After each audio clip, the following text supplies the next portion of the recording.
सवाल अभी भी वही है कि पेपर लीक रोका कैसे जाए।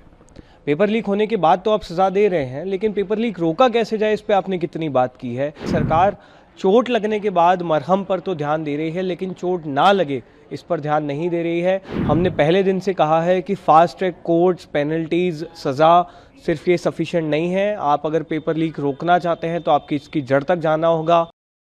कि हमने प्रोविजंस पढ़े हैं, तो उससे हमें यही समझ में आ रहा है कि बिल में बहुत ज़्यादा फोकस इस बात पे है कि पेपर लीक होने के बाद किस तरह की सज़ा हो। सज़ा में प्रावधान बढ़ा गया है, पेनल्टी बढ़ाई गई है, लेकिन सवाल अभी भी वही है कि पेपर लीक रोका कैसे जाए।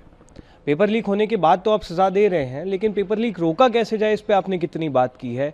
आपने क्या वेंडर्स को ब्लैक लिस्टिंग करने पे कुछ बात की है। आपने जो है किस तरह से हमारे पूरे सिस्टम को डिजिटाइज़ किया जाए, किस तरह से हम जो है साइबर सिक्योरिटी इन्हांस करें, ब्लॉकचेन हम इनकॉर्पोरेट करें, किस तरह से जो हमारे एग्ज़ाम सेंटर्स हैं उनको स्ट्रेंथन करें, एंड टू एंड मार्किंग करके किस तरह से पेपर लीकेज को रोके। उस पर अभी तक इस पेपर बिल में बात नहीं की गई है, जिससे यही साबित होता है कि सरकार चोट लगने के बाद मरहम पर तो ध्यान दे रही है, लेकिन चोट ना लगे इस पर ध्यान नहीं दे रही है। हमने पहले दिन से कहा है कि फास्ट ट्रैक कोर्ट्स, पेनल्टीज, सज़ा सिर्फ ये सफिशिएंट नहीं है। आप अगर पेपर लीक रोकना चाहते हैं तो आपकी इसकी जड़ तक जाना होगा।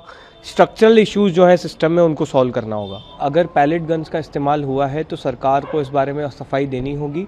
जो भी हम तमाम मीडिया रिपोर्ट्स पढ़ रहे हैं उसमें साफ हो रहा है कि बुक लॉग्स में नोटेड है कि पैलेट गन्स का इस्तेमाल करने की अनुमति दी गई थी। तो सरकार को क्लियर करना पड़ेगा, ऑफिशियली बताना पड़ेगा कि पैलेट गन्स इस्तेमाल करने की अनुमति किसने दी थी। साफ तौर पर एक व्यक्ति की एक आंख गई है, उनके चेहरे पर, उनके शरीर पर पैलेट गन के निशान हैं। तो सरकार हवाबाई करके इस बात को नहीं छुपा सकती है। आपको सच ऑफिशियली आकर बताना पड़ेगा। गृह मंत्री की रिस्पॉन्सिबिलिटी है कि पूरे देश को इस बारे में सच बताएं। नहीं, लेकिन आप चूंकि आंदोलन चल रहा है, आप लोग भी वहीं पे रहे, तो आपको इस प्रकार की कोई चीज़ महसूस हुई क्या? ये बिल्कुल पैलेट गन्स तो हम लोगों ने देखी है ना, आपने वीडियोस उसके देखे ही हैं। पैलेट गन्स का इस्तेमाल हुआ, बिहार में AK-47 का इस्तेमाल हुआ, तो वो तो सारे वीडियोस पब्लिक के सामने ही है, पब्लिक की नज़र में ही है। हाँ, सरकार अगर इस बात का खंडन करती है तो ऑफिशियली बताए कि उस व्यक्ति की जो आंख गई है वो किस कारण से गई है, किस चीज़ के निशान हैं उनके चेहरे पर, उनके शरीर पर, ये आप बताइए। वीडियोस तो पूरी देश देख रहा है। आपका अगर लगता है कि ऐसा नहीं हुआ है तो आप खंडन करिए, आप बताइए कि किस तरह की चोट है वो।